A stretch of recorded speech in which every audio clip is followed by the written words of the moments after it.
Om Shanti. 23rd November 2019, Saturday. The essence. Sweet children, the confluence age is the age to become fortunate. In this age, you can make your star of fortune sparkle as much as you want. So sweet children, the confluence age is the age to become fortunate, Takdirvan. In this age, you can make your star of fortune sparkle as much as you want. So Baba has compared fortune with star. And fortune is usually compared to at least 10 things. And one of them is star. The second is sun. There are some Avyakta Murlis where Baba said, the sun of your fortune. Third, line. Baba often says the line of fortune should remain undivided, very long, and it's in your hand. How much fortune, line of fortune you want to draw. So it all depends upon you. In today's Sakar Murli also Baba said at some point, it's all upon you, how much effort you do. So intense effort is all your hand. So fortune is the line. Then fourth, fortune is the pen. Kalam. It's in your hand how much you draw. It's the pen that you have received. So fortune is the pen. Baba is the bestower of fortune, and he has given you the pen. Then fortune is tilak, which you receive here on the forehead. So Baba comes and gives you the tilak of fortune. Then fortune is also suhag. Suhag is something which a married woman puts on the forehead. That's the sign that she is married. So fortune is the suhag. Then fortune is the wheel, chakra. Baba often says wheel of fortune. Fortune is the chakra.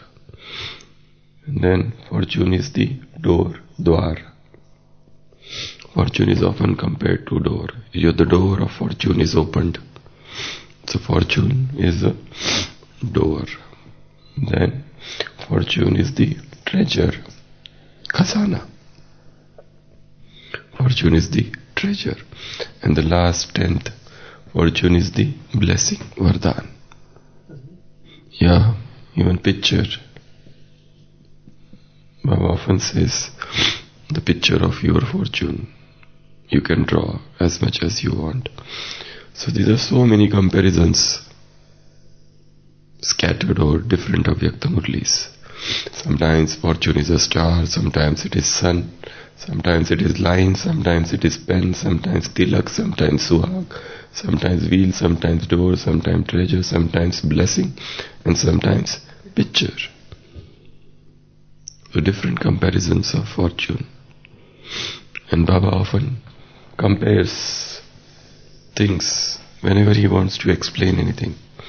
And what are the different fortunes we have received in this life? The first fortune is knowing oneself. Oneself. We got to know who we are. Otherwise we were groping in the dark. We didn't know who we are, what have we to do. Nothing. The life was aimless. And we were considering ourselves as bodies. We understood who we are. One. Second, we understood who God is. What is His nature? What is His form? What does He do? When does He come? What is His occupation? How does He look like? Where does He stay? Everything about Him. The complete biodata about God. The complete resume about God. The third, we got to know this world. Jeev Jagat Ishwar. What is this world? How is this world? World in the sense cycle, drama. We got all this entire knowledge. So this is the fortune of knowing the world. Then fortune of knowing of this Brahmin life, new life. We got this new life. This is not the old life. This is the new life where everything is new. Every morning is new. Every Amrit Vela is new. The whole day is new. Every enthusiasm is new. We are filled with newness, creativity. Then we got the fortune of Murli.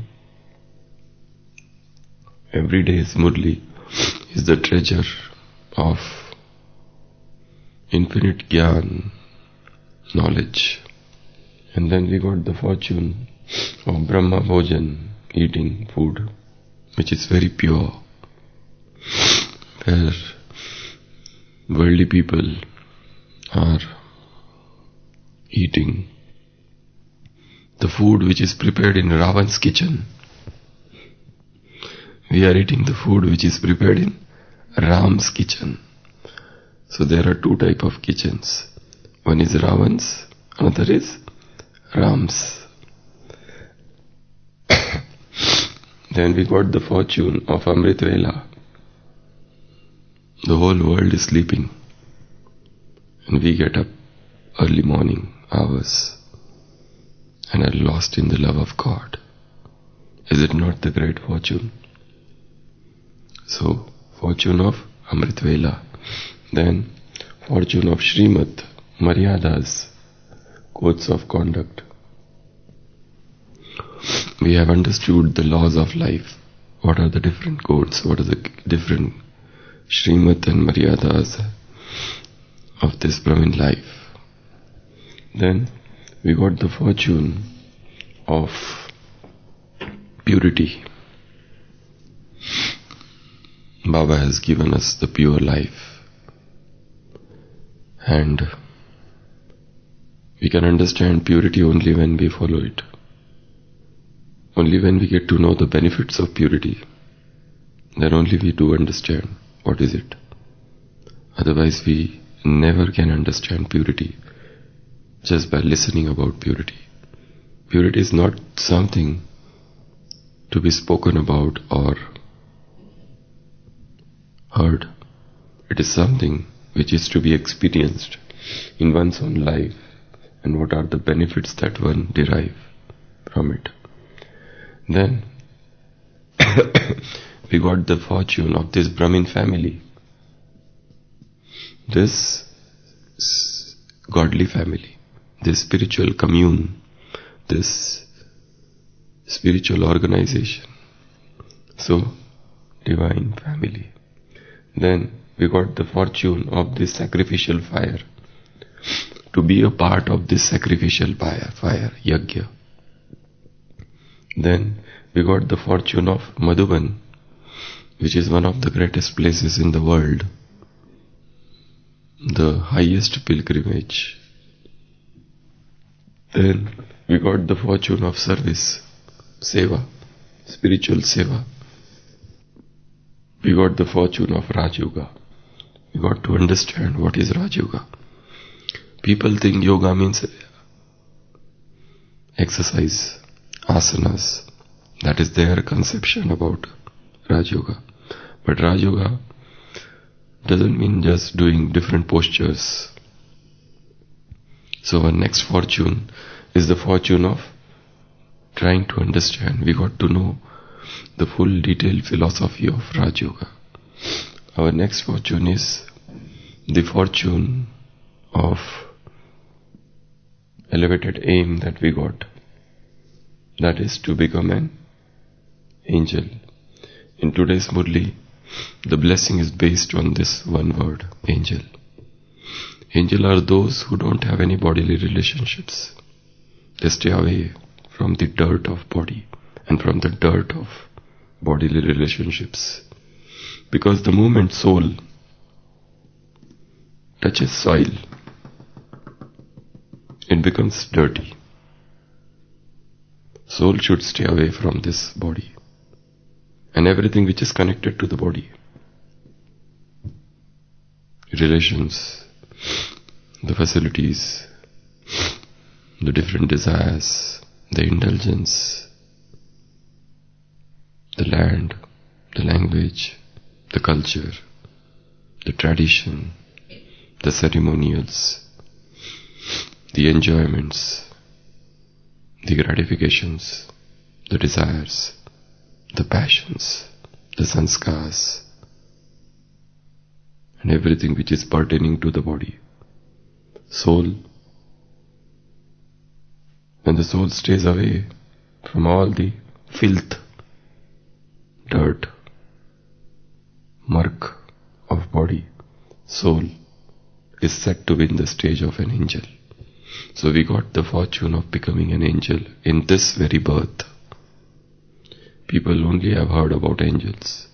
They don't know anything about angels. They feel that angels are messenger of God, they come from God, that's it. But nobody knows that there is possibility of becoming an angel also. If you go to the Christian religion or Abrahamic religion, all the three religions believe in angels. Judaism, Islam and Christian. They feel that God sends angels and each human being has one or two angels guiding. But that we are those angels, that nobody knows. So we got the new fortune of becoming an angel. What else? What are our other fortunes? Love of God. Love of God. We got to know who is He and we got to love Him. Then help of God. We got His help, His cooperation, and then protection of God. We got His canopy, the shade upon us all the time. And then company of God. We got His company, the divine company, which nobody can even envision. And we are living our lives in Him, for Him, through Him, towards Him, for Him. So company of God, protection of God, help of God, love of God. These are all things that we got. Meeting God, is it not a great thing? We have become carefree emperor. So we got the fortune of meeting God directly. And then Soman, different self-respects. Baba has given us elevated consciousness. He reminded us that we had lost and we had forgotten. So there is a huge list of fortunes. Huge. You go on and on and on and on. It's unending. You keep on writing. Karma Yogi, the fortune of Karma Yoga, the fortune of sleep of yoga, Yoga Nidra, the fortune of Gyan discussion, the fortune of different classes, the fortune of all dadis, sustenance by dadis, the fortune of sustenance from seniors, the first fortune of job satisfaction, the fortune of service, seva, blessings, dua from the souls. So the list is endless. So, Baba is saying, sweet children, then fortune of confluence age. Another one, we said. So confluence age is the age to become fortunate. So it's at this age, in this age, that we become fortunate. In this age, you can make your star of fortune sparkle. As I said, there are comparisons of fortune. So Baba said, what you can do is, you can make your star of fortune shine. What about sun? The sun of fortune keeps on shining upon you all the time. What about line? It should remain undivided, infinite. What about pen? You write whatever you want, to whatever extent you want to write. And whatever you want to write, you got the pen of destiny in your hand. So you create your own destiny, your own fortune. Because the bestower of fortune is in your pocket at present. So pen. Then tilak. This tilak of fortune should remain unerased, uneffaced. So every morning take the tilak from father. Then this fortune is the suhag. And a wife who is married, she is intoxicated that her husband is alive and doing well and taking care of her so much. So we all souls are in fact females, and God is the male, the beloved. So we should have that suhag all the time, akhand, undivided, eternally present on our forehead. Then fortune is the treasure. We should see that this fortune is not stolen or robbed, or we are deprived of it by anything. Fortune is one of the greatest treasures that we have received from Father. So see that we are not careless about this fortune, lest the robbers are hiding in ambush to rob us, to make us bankrupt again. Then this fortune is the blessing that we have received. Fortune is the blessing. So keep on thinking about the blessing, keep on staying in that supernal, supernatural, supersensuous bliss all the time, because we have received the highest blessing. No human being can ever receive, get, or be granted such a blessing, and that too from the highest authority. So we receive this blessing of fortune. Fortune has come to us as blessing. It's one of the greatest things. People in the world, they keep on telling the stories of their misfortune, keep on crying, blubbering all the time, always complaining, always grumpy, and filled with complaints regarding their durbhagya, misfortune. And here you sing the glory of your own fortune. You sing, you dance, you move, singing the glory of your own fortune. So fortune has come to as a blessing. Then picture. Whatever picture you want to draw, you draw the picture of your fortune. So you have the best of the abilities to draw your painting of fortune, your photograph of fortune. So you can draw as you want. It depends on how much expertise one has got in this skill, how much dexterous one is in drawing. That dexterity matters. So how much proficient one is in the drawing the fortune, it's all about that. So these are all the different comparisons of fortune. So Baba is saying, in this age, means in this confluence age, you can make your star of fortune sparkle as much as possible. It all depends upon you. The more we churn the knowledge, the more the sparkle of the knowledge, the more the star of the fortune sparkles. So keep on churning the knowledge, keep on understanding the knowledge, go into the depth of the knowledge, keep on discussing this knowledge, keep on reading about this knowledge, keep on listening this knowledge, keep on what is known as brainstorming this knowledge, keep on doing some creativity in understanding this knowledge. The more we understand knowledge, the more the mind becomes clear. The more the knowledge, the lesser would be the misunderstandings. The more the knowledge, the lesser would be doubts. the more the knowledge, the more the maturity. So in order to achieve the high form of spiritual maturity, one must not be satisfied with lower level of knowledge. The thirst for knowledge should go on and on and on. The quest for knowledge, this desire, this intense urge to know the knowledge should never leave us. So, sweet children, the confluence age is the age to become fortunate. In this age, you can make your star of fortune sparkle as much as you want.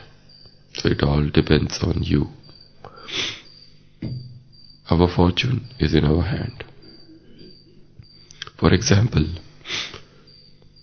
once few mischievous boys, they come to a fortune teller, and that fortune teller is a very old man, and he is quite famous, and whatever fortunes, whatever predictions he had done till now, they all had come true. So they want to test this old man. So they play a prank, a mischief. They bring a pigeon and hide that pigeon in the coat and bring to that old man and say, and ask that old man, the soothsayer, tell us whether the pigeon which is behind the coat is dead or alive. And they came with the preparation that if he says it is dead, they will bring it out and show it is alive. And if he says the pigeon is alive, they will kill it inside and bring it out, that it is dead. So with this condition, they brought that pigeon hidden in the coat in front of that old man and did ask him, tell us, you are a great fortune teller. We have heard a lot about you. And whatever predictions you have made, they all have come true till now. Now tell us, the pigeon which is behind the coat is dead or alive? And the old man says, it all depends upon your hand. It all depends upon you. It's all in your hand, whether the pigeon is alive. So it all in our hand, whether we make our fortune or mar our fortune. So it's all about we make or we mar, making or marring. We rise or we fall. We progress or we deteriorate. The rise and the fall of fortune, the progress or the failure, the success or the failure is all in our hand. So, we are the maker of our fortune, we are the captain of our fortune. Om Shanti.